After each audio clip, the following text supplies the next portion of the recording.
Hey guys, welcome back to Ozy and the Pro, and today we're going to be talking about the event that just happened on the weekend with Khabib versus Gaethje, the lightweight title picture, and Khabib's retirement. Man, what a freaking card, first of all. Yeah. So anytime Khabib fights, I get extremely nervous and I go through every scenario in my head. As soon as the fight started, I was a little bit nervous because, Gaethje was kind of coming in on Khabib, and he was, he's landing those lower leg kicks. But then as soon as Khabib started chasing him down, and we saw Gaethje backpedaling, I was pretty confident in Khabib's victory. And as soon as we got that takedown, I knew it was game over. You could really see the pressure starting to wear on Gaethje a lot because when he was kind of walking through his strikes, and that's basically what Khabib does every fight. And I mean, the thing is with Khabib that I noticed in most of his fights is he's at the standard now where it's even if he gets hit once, people go absolutely nuts and they're like, oh, but what about he got rocked? You know what I mean? I think a big reason why Khabib looks like he gets hit so hard is because he rolls with a lot of his shots. He likes to lean back a lot on a lot of the shots that he gets hit with. So, but yeah, that's just the standard that this guy's at this point, where it's anybody even lands on him, people are going absolutely nuts. Yeah, and he's really working that jab too. He doesn't have the it's not like his style flows, and when he boxes, he looks like a natural boxer. Yeah. But he's so effective with his style. He's so elusive. He's not a standing target. I mean, he did land that he tried that uppercut. Yeah, and the flying knee too. Yeah, the flying knee is actually landed before too. But it was just crazy to see somebody hunt down Gaethje. Yeah, and I feel like you said too. As soon as the fight hit the mat, you could see Gaethje was starting to get a little bit gassed after all the pressure. Getting pressured like that the whole time and not being able to get off your strikes or to get off your offense is one of the most tiring things in the world, because what do you think? What do you think from your perspective? Because I know we always talk about the strategy, and I think the strategy of Gaethje's camp really was to kind of put the pressure on Khabib, and land those those calf kicks. But what do you think Gaethje could have did different in that fight? Well, I feel like the biggest thing is that with Khabib is I don't know if he's just absolutely insanely strong or what the deal is, but I feel like it's almost like people are so fearful of his takedown, where it's there's no way Gaethje, being as high level of a wrestler as he is, should have been getting taken down that easy, because I feel like a lot of those takedowns had zero resistance, especially the last one. Maybe he was just really tired, I'm not sure, but especially that last takedown, it was completely effortless, to the point where Gaethje didn't even try to get up. Gaethje didn't try to put his hips in. He didn't try any of that. So, I mean, it's always easier said than done, especially when you're fighting the best MMA grappler probably of all time. But I think it's almost like a Mike Tyson effect, but in a grappling perspective, because there's little things you can do and stuff in wrestling exchanges where it's you could at least give yourself a better chance of getting up. Even Conor McGregor gave Khabib a harder time with the takedowns than Gaethje did, I Quinta too. Yeah, exactly. It's just small things, having a forearm on the collarbone, stuff like that, creating distance between your hips and his shoulders and takedowns and stuff. So, I felt like there's a lot he could have done. I felt like the fight was almost over before it started, kind of thing. Like I said, a Mike Tyson effect. You know what? I'm not gonna lie. When I seen Khabib that week and just his vibe, he seemed like he had a lot on his head. Yeah, he was thinking past the fight. Yeah, he just seemed like he wasn't present. It seemed like even with that being said, it seemed like he was I just didn't feel like it was the same Khabib with So I was a little bit worried, and I was very worried until he just I think the thing that makes him so effective too is that, you're right, the threat of takedown, but it's how he puts all of that together, right? So it's the threat of takedown, he has a decent jab, the way he moves, where he keeps his distance. So they were talking about how the first round he was supposed to keep more distance. Yeah. And he kind of that whole chasing him down thing was, I think, Khabib just kind of acting on his own.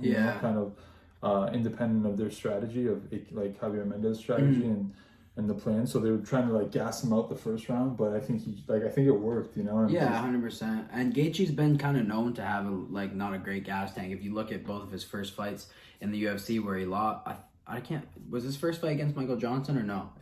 First or second fight, yeah. Okay, so I know. Well, he lost 2 out of his first 3 fights in the UFC, and it was mainly due to gassing out. So, I mean, I'm not sure like if that's just something. Some people have better cardio than others, but I feel like I just when you're getting wrestled and weighed down like that, it's a different game, and Khabib's the best at it. So I feel like cardio was a big like play in that, Yeah. No, I just like it's just crazy how like it wasn't even just his wrestling the first round. It was just the pressure. It's like that it's like he really is a well-rounded fighter because he's like 100%. Putting all that stuff together so well. That, he's just gearing everything towards his strength, and that's all you need to do at the end of the day. You don't need to be the best striker. You don't need to be the best you just need to be the best MMA fighter at the end of the day, and that's exactly what he's been doing, and that's what he has been doing his whole career. So on top of this, apparently this guy landed in Dubai or Abu Dhabi or wherever they were staying. He got mumps. He had mumps. Yeah. So he was hospitalized twice. I guess he started training, and he wasn't looking his regular self, and then after a while, he broke his foot sparring too. So he had a lot of like difficulty going into this fight too, and he still kind of pulled it off. So it's just, it shows you his mental fortitude and how strong this guy is mentally. Right? Yeah, I feel like Khabib was just destined to be a champion from the time he's never really had questionable performances at all. He's been completely dominant through and through. So good on him. But now, with him being retired, I truthfully don't really feel like he's gonna stay retired. I think he's gonna come back. Maybe not this year. Well, definitely not this year, but maybe not within the next year. But I think there's going to be something that gets put on the table that makes Khabib want to come back because he is still generally young compared to most champions nowadays. You know what though? I think he, it could be right. Like it's hard to keep somebody who's like, the best at something away from something that they do. Like we've seen Michael Jordan come back. We saw GSP come back. Like GSP didn't really retire the first time. Yeah. But, we see him always kind of itching to fight, but I think he's busy with a lot of other things. And I was watching a podcast with Javier Mendez, and apparently they've like agreed to coach their fighters together. And I think that's a good look for Khabib because his fight IQ is super high. Yeah. Like even when he talks about other fights and stuff, he says, he really kind of breaks things down and he articulates things well. So I think he does have that in him. I could see him being a really good coach. Yeah, especially because that's a guy who, when somebody's been in combat sports since the time they've been they're very young, that's just something they understand. They've seen all these positions, they've seen everything, so somebody like that can really bring a high level of coaching. But we'll see, like you said, everybody I feel like all the greats come back. Yeah. Especially because I feel like Khabib's not a fighter that's motivated by really money and fame. He's motivated by the success as far as like the fight results. So I feel like that being said, that's what's going to bring him back. He cares about being the best, right? And that leads into the next part where it's like, okay, so what happens with the lightweight title picture? Oh man, this is fun. Yeah. This is fun for me. So now we have a situation where we have, I don't give as much credit to Michael Chandler. I think he should fight for like top 10 first. Like I think that would have been a better way to kind of enter the UFC, but I mean, why not play his, the shortcut to the title? Yeah, why not, right? Like you can't blame the guy. So here's what I'm thinking. Here's what I propose. Like everyone's talking about this tournament stuff. I think that's a great idea. Yeah. I think we already have Conor and Dustin Poirier scheduled for I think January or something. Yeah, January 20 something, I believe. So they're scheduled. You have 3 other guys who are basically contending, and one of those, Michael Chandler, Tony Ferguson, Justin Gaethje. So here's what I think. Justin Gaethje is the last one that had the belt. Yeah. The interim belt, right? So I would say like, those two fight it out. Those two fight like Tony Ferguson versus Chandler. Yeah, do a 4-man tournament, and then the winner fights Gaethje. Well, I mean, that's just one idea. I'm sure somebody will, not that I want them, but maybe somebody will get COVID or get injured, and then Gaethje could be a fill-in or something like that. Yeah, I agree with that because, like, in a situation where there's 5 guys that are pretty equally deserving of a shot at this point, the last guy who fought the champion, I believe. 3 of those have lost to the champion. Yeah, and I feel like obviously Ferguson's very well deserving. He got robbed of his title shot how many times, And then you got Conor McGregor coming off a win, obviously just his hype alone, you know. McGregor's hype. Yeah. Sorry, not hype. He's skilled too. I'm not taking anything away from that lightweight. I just mean like this whole thing doesn't really make sense. It's not just in the lightweight picture. Who has he fought really? He's fought Eddie Alvarez, who no longer fights in the UFC. He's fought Donald Cerrone, and then he's fought Khabib, right? But he is a guy that could dust all those guys too. Yeah, I think he has that capability. 100%. He for sure does. I think the biggest thing with McGregor was that it's like I said about Khabib, where it's like some people are motivated by fame and money, some people are motivated by results, and I feel like McGregor obviously was a little bit more motivated through the money, right? So when you got the money, it's kind of going to be hard to wake up and go to the gym every morning, or wake up and really want to go fight a killer, you know, for money that you don't need. What about what do you think about Ferguson coming off that, like, because he got beat, like when we see Kevin Gastelum, when we see all these fighters come back from wars, I just feel like they're different. That fight was like March or April. Yeah. Like I feel like somebody like that kind of needs and I've already heard of problems with him in the past where he's kind of had like a little bit more like concussion issues. Yeah, he's been knocked out not only in the gym but knocked down in fights. How many times? I feel like almost every fight. He's like Lando knocked him down. Yeah, exactly. Who else? I feel like Abel Trujillo even knocked him down. I feel like he's been knocked down in almost every fight, or even getting beaten every fight. Yeah, and then he comes back. And he's just tough. Pettis knocked him down. There's lots of guys, man. Gaethje did everything but knock him down, and then so. I feel like maybe, it's going to be hard for a guy like that to come back. But then again, he's kind of been doing that his whole career, Like, it's nothing new for him. So, we'll see. Tony Ferguson said that he's ready for when Khabib comes back. He wants that shot. And he rightfully deserves that for his career. That fight's cursed, man. Yeah. I'm just saying, like, Tony Ferguson deserves a title shot at some point in his life. Yeah. You know what I mean? This guy's put in...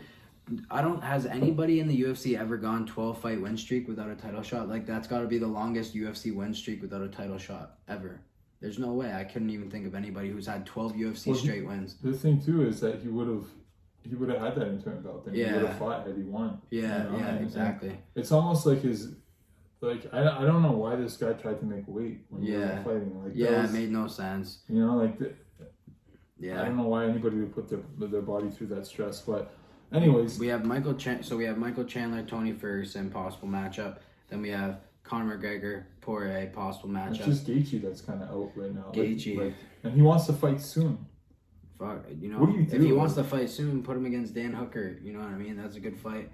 Hooker's always down for a war, and Hooker came off a really close fight with Poirier. So I mean, if he wants to stay busy, that's a good fight, good matchup possibility. 6 weeks. I mean, he didn't really take too much damage in that Khabib fight. He just got choked out, right? Yeah. So. Hey, it's up to him. You know what I mean? Like, he feels good fighting, let him fight. Yeah. It's up to him. Like you said, he didn't take too much damage. He wasn't too beat up. But man, people forget too. Getting choked out is not good for your brain either. Like, very bad for your brain. I'm just saying. It's no, it's not as bad as what Tony Ferguson went through like that. No, not at all. When you're getting your head beat up for that many rounds and those, it was hard to watch. Yeah, those hard strikes. When he was like this, shaking his head. Yeah. Like, I don't think he even realized what he was doing. Oh yeah, he for sure must have had like multiple breaks in his face, and like I think that was for sure his nose. A similar fight where a situation like that happened was Rory McDonald versus Robbie Lawler, right? It was like, they were having a crazy war, and then just one little shot on the nose, and Rory McDonald was done. And you can't really blame him because accumulation of strikes, people don't really get that, And when your nose is broken too, you got blood flowing into your throat. Like, it's like people, it's a lot more than what you just see. Yeah, no, absolutely. But yeah, that kind of caps it off for the recap of Gaethje, Khabib, and the lightweight title picture. Yeah, and just that retirement, I think his whole story is just insane, man. Man. His whole, you want to talk about a legacy, the guy comes in, we'll have the GOAT conversation in another video. Yeah. But, I mean, have we ever seen a more dominant fighter? And I think the only person who's on the trajectory of that right now is Hamza Chimaev, right? Yeah. Who's literally just dominated every single round, every single fight. We don't see that. Adesanya's close. Adesanya True, is but close. even he went to like some 3 rounds. I mean, so Wars did. and stuff too. So you know what? You're right. You're right. Adesanya is pretty close. Yeah, that Romero fight was a little bit like kind of. Yeah, You know, that's like hard though, because if you don't have somebody who's willing to fight yeah. you know. But Yeah. we'll talk about the GOAT conversation, different Alright. video, and yeah, thanks for tuning in to Ozzy and the Pro. I hope you guys enjoyed watching. We'll catch you next time. Take care.